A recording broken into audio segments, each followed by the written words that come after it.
Hello hello. Good morning दोस्तों, जय हिंद, नमस्कार। आप लोगों का हार्दिक स्वागत है, अभिनंदन बंदन है आपके अपने YouTube channel double A academy. तो चलिए मेरे दोस्त, हम लोग हिंदी की कक्षा में कहाँ तक पहुंच चुके थे। तो हम लोग हिंदी की कक्षा में कहाँ तक पहुंचे थे, तो इसको आप लोग अच्छी प्रकार से जानते हैं कि हमने वर्णमाला, वर्ण विचार में वर्णमाला, वर्णमाला में वर्ण के प्रकार तथा वर्ण के दो प्रकार स्वर और व्यंजन को देखा था। और हमने कहा था कि अगले दिन हम लोग पढ़ेंगे स्वर। अगले दिन क्या पढ़ेंगे? स्वर। तो चलिए, जो वर्ण के प्रकार है हमने बताया था कि पिछली कक्षा में हमने अंत में जाते जाते पढ़ाया था वर्ण के प्रकार। इस वर्ण के प्रकार को हमने दो भाग में बांटा था, बताया था। एक स्वर और दूसरा व्यंजन। एक स्वर बताया था, एक व्यंजन बताया था। और हमने कहा था कि अब अगले दिन स्वर की कक्षा होगी। किसकी कक्षा होगी? स्वर की। तो चलिए आज हम लोग स्वर को देखने का काम करेंगे, ठीक है। तो इसको मिटाते हैं और स्वर को देखते हैं। अब पिछली कक्षा में आप लोग अच्छी प्रकार से पढ़े और समझे, तो अब इस कक्षा में आगे चलते हैं, स्वर की तरफ आगे बढ़ते हैं। तो चलिए आज का हमारा टॉपिक बनेगा क्या? तो आज का टॉपिक होगा स्वर, ठीक है। स्वर कितने शब्द से मिलकर बना है? तो दो शब्द। कि कितने वर्ण से, तो उसको देखते हैं। या स्वर को तोड़ेंगे तो कितने शब्द में टूट जाएगा? तो स्वर को जब तोड़ेंगे मेरे दोस्त, तो यह दो भाग में टूटेगा। कितने भाग में टूटेगा? दो भाग में। चलिए देखिए कहाँ कहाँ टूटेगा, उसको देखने का काम करते हैं।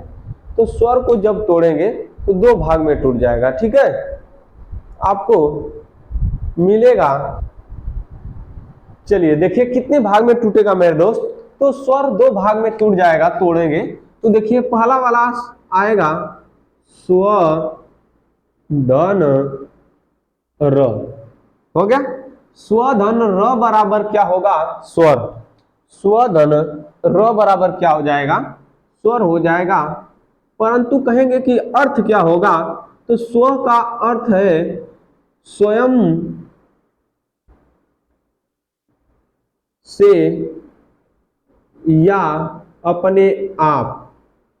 अपने आप, ठीक है। स्वयं से या अपने आप। स्वयं, स्व का अर्थ है स्वयं से या अपने आप, ठीक है। अर्थात यह स्वयं से या अपने आप ही। र का अर्थ होगा उच्चरित होना। र का अर्थ होगा उच्चरित होना। अर्थात परिभाषा क्या इसकी अब बन जाएगी? कहेंगे कि स्वर की परिभाषा क्या होगी? तो स्वर की परिभाषा जो होगी, देखिए अब देखेंगे परिभाषा। किसकी परिभाषा देखेंगे? स्वर की परिभाषा। तो देखिए स्वर की परिभाषा क्या हो जाएगी? स्वर कितने भाग में टूट गया? दो भाग में। स्वधन र। स्व का अर्थ हुआ स्वयं से या अपने आप से या बिना किसी की सहायता से। र का अर्थ हुआ उच्चरित होना। र का अर्थ क्या हुआ? उच्चरित होना। अर्थात परिभाषा बन जाएगी कि ऐसे वर्ण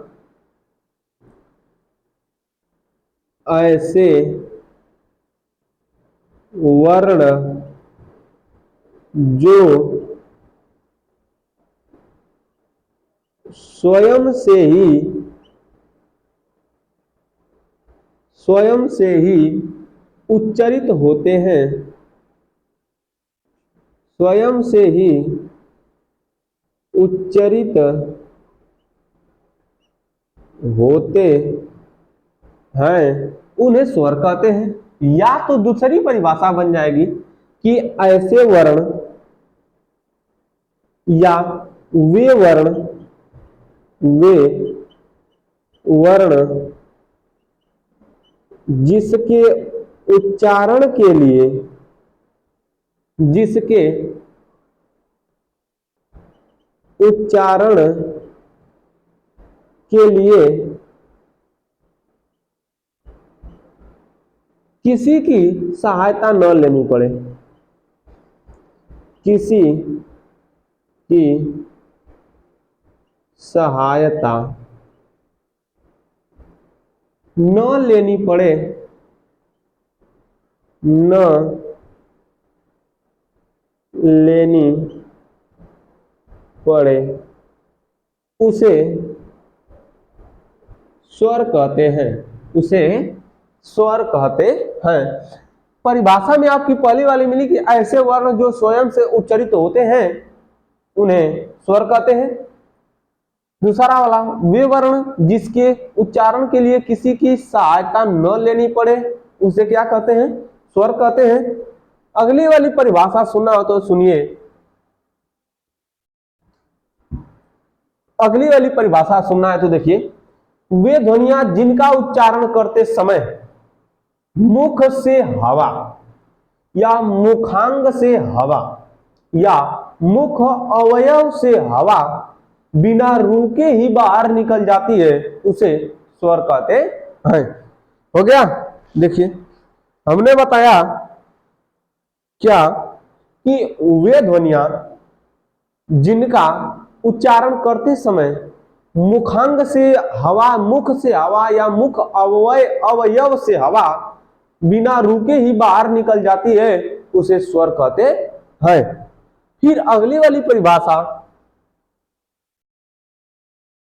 वाली परिभाषा बनेगी कि वे ध्वनियां जिनका उच्चारण करने के लिए किसी की सहायता न लेनी पड़े, वे ध्वनियां जिनका उच्चारण करने के लिए वे ध्वनियां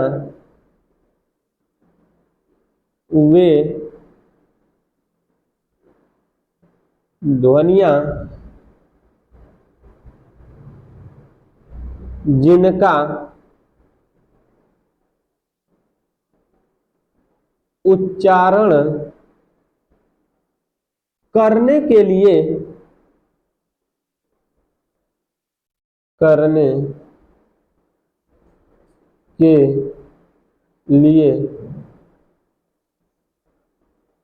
किसी भी वर्ण की सहायता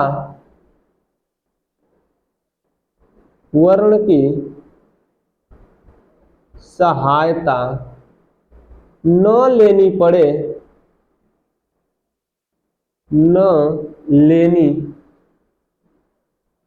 पड़े उसे स्वर कहते हैं। परिभाषा नंबर 1, 2, 3 परिभाषा आपके सामने प्रस्तुत है। परिभाषा से भी कभी कभी प्रश्न पूछ लिया जाता है, तो परिभाषा से आपसे जो प्रश्न पूछेगा आपके सामने हमने प्रस्तुत कर दिया है। आपका आज का टॉपिक रहा स्वर दूस भाग में टूटेगा स्व धन र। स्व का अर्थ है अपने आप या स्वयं से, या स्वयं ही। र का अर्थ है उच्चारित होना, अर्थात ऐसे वर्ण जो स्वयं से या अपने आप ही उच्चारित होते हैं उन्हें स्वर कहते हैं। या ऐसी ध्वनियां जिनका उच्चारण करते समय किसी दूसरे वर्ण की आवश्यकता न हो उन्हें स्वर कहते हैं। ठीक है, चलिए देखिए, हमने पिछली कक्षा में बताया था कि आपसे यदि प्रश्न पूछेगा तो बताइएगा क्या प्रश्न पूछेगा। आपसे बहुत पूछेगा तो प्रश्न यही पूछेगा। क्या पूछेगा कि कुल स्वर की संख्या कितनी है? कुल स्वर की संख्या कितनी है? आपसे पूछेगा क्या कि कुल स्वर की संख्या। ठीक है, आपसे पूछेगा कुल स्वर की संख्या, तो बताइएगा कितना? 13। फिर आपसे पूछेगा, आपसे क्या पूछेगा कि कुल स्वर की संख्या कितना बताना है आपको? 13 बताना है। लेकिन जो आपको शुद्ध स्वर बताना है, कितना? शुद्ध स्वर। तो शुद्ध स्वर की संख्या आपको कितना बताना है? 10 बताना है। अभी बताएंगे क्यों। फिर इसके बाद आपसे पूछेगा कि कुल स्वर की संख्या 13। फिर आपसे पूछेगा कि स्वर की संख्या कितनी है, केवल पूछेगा कि स्वर की संख्या कितनी है। तो स्वर की संख्या में आपको बताना है 10 कि 11 बताना है। चलिए, क्यों बताना है स्वर की संख्या 11, तो उसको भी बताएंगे, लेकिन जल्दी स्क्रीनशॉट बनाइए, फिर आगे से उसको बांटने का काम करते हैं। जल्दी करिए। हो गया स्वर। आइए दोस्त, इसको मिटाते हैं और आगे बढ़ते हैं जल्दी से। देखिए, अब स्वर से जो प्रश्न बनता है उसको देखते हैं। स्वर से जो प्रश्न बनता है उसको देख लेते हैं। स्वर से प्रश्न क्या बनता है, ठीक है। तो आइए देखिए, स्वर से कुछ जो है कि प्रश्न बनता है, खाली प्रश्न को देखेंगे, फिर इसके बाद हम लोग कंटेंट की तरफ आगे बढ़ेंगे, तथ्य की तरफ। देखिए, हमने बताया कि स्वर से क्या क्या प्रश्न पूछ सकता है। तो स्वर से आपको पूछ सकता है कि मूल स्वर की संख्या कितनी है, ठीक है। एक गलती हो गई है मुझसे पिछली कक्षा में, मूल स्वर की संख्या हमने 10 बताया है, तो मूल स्वर की संख्या होती है 4। मूल स्वर की संख्या 4। फिर आपसे प्रश्न पूछ लेगा कि कुल स्वरों की संख्या कितनी होती है, तो कुल स्वरों की संख्या बताइएगा 13। फिर पूछेगा कि स्वरों की संख्या या स्वर की संख्या कितनी होती है, तो बताइएगा 11। फिर पूछेगा कि शुद्ध स्वर की संख्या कितनी होती है, तो शुद्ध स्वर की संख्या बताइएगा 10। अब देखिए, मूल स्वर में कौन कौन आएगा, तो मूल स्वर में आएगा अ, ई, उ और री। यह आपका क्या रहेगा, मूल स्वर। कुल स्वर में अब पूरा आ जाएगा। स्वर में खाली 11 ठो आएगा, जबकि शुद्ध स्वर में 10 ठो आएगा, ठीक है। तो देखिए, हमने आपको पूरा बता दिया, हो गया।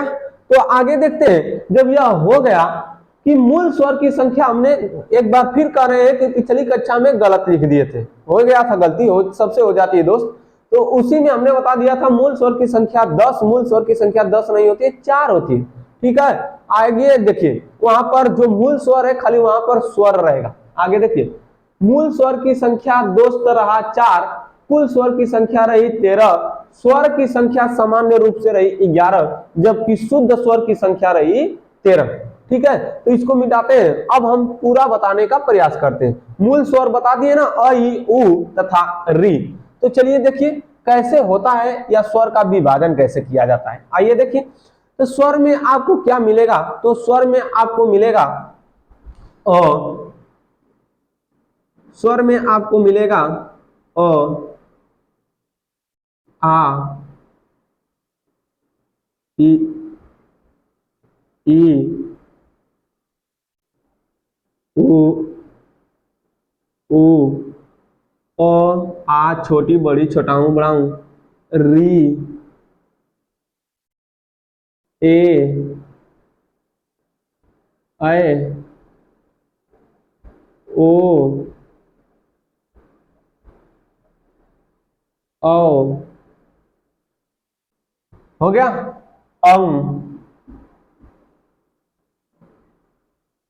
ओह, हो गया। चलिए देखिए, यह जो आपका है, प्रश्न में हमने बताया ना कि कुल स्वरों की संख्या यदि आपसे पूछेगा तो 13 बताइएगा। कुल स्वरों की संख्या कितना बताना है, कुल स्वर की संख्या 13, यही 13 है। कुल स्वर की संख्या पूछेगा तो 13 आपके सामने प्रस्तुत है। परंतु आपसे पूछेगा कि सामान्य रूप से स्वर की संख्या कितनी होती है या स्वर की संख्या कितना होती है, तो यह जो दो ठो है इसको निकाल दीजिएगा। सामान्य रूप से यदि आपसे पूछेगा, खाली पूछेगा स्वर की संख्या या सामान्य रूप से स्वर की संख्या, तो इन दोनों को निकाल दीजिएगा, तब बता दीजिएगा कि आपसे प्रश्न पूछ लिया कि स्वर की संख्या कितनी होती है, तो स्वर की संख्या होती है 11। खाली पूछेगा कि स्वर की संख्या होती है, तो स्वर की संख्या होती है 11 आपके सामने प्रस्तुत। कुल स्वरों की संख्या कितनी होती है, तो कुल स्वरों की संख्या 13 आपके सामने प्रस्तुत। अब यह दोनों के समय आते हैं, तो ये दोनों अयोगवाह के अंतर्गत आते हैं। किसके अंतर्गत आते हैं, अयोगवाह। ये दोनों आते हैं मेरे दोस्त अयोगवाह के अंतर्गत, ठीक है। यह अयोगवाह किसे कहते हैं, तो जिसका उच्चारण तो किया जाता हो, लेकिन जिसकी गणना न ही स्वर में की जाती हो न ही व्यंजन में की जाती है, उसे कहते हैं अयोगवा, उसे क्या कहते हैं? अयोगवा। लेकिन हमने आपसे एक और पूछा है कि शुद्ध स्वर की संख्या कितनी होती है, तो शुद्ध स्वर की संख्या होती है 10। शुद्ध स्वर की संख्या कितनी? 10। और ये शुद्ध स्वर कौन कौन से हैं? तो अब बताइए कि जिसकी जिसकी निशानी होती है वही शुद्ध स्वर कहे जाएंगे। तो आ की निशानी होती है, ई की निशानी होती है, ई की क्या होती है? निशानी होती है, ठीक है। ई की निशानी होती है, बड़ी ई की निशानी होती है, मतलब यहां से शुरू करके यहां तक जाएंगे तो इसकी क्या होती है? निशानी होती है। यह दोनों तो अयोगवा में चले गए, न ही स्वर में गिने जाएंगे न ही व्यंजन में गिने जाएंगे। परंतु जब आपसे पूछेगा कि कुल स्वरों की संख्या, तो कुल स्वर की संख्या में इसको गिना जाएगा।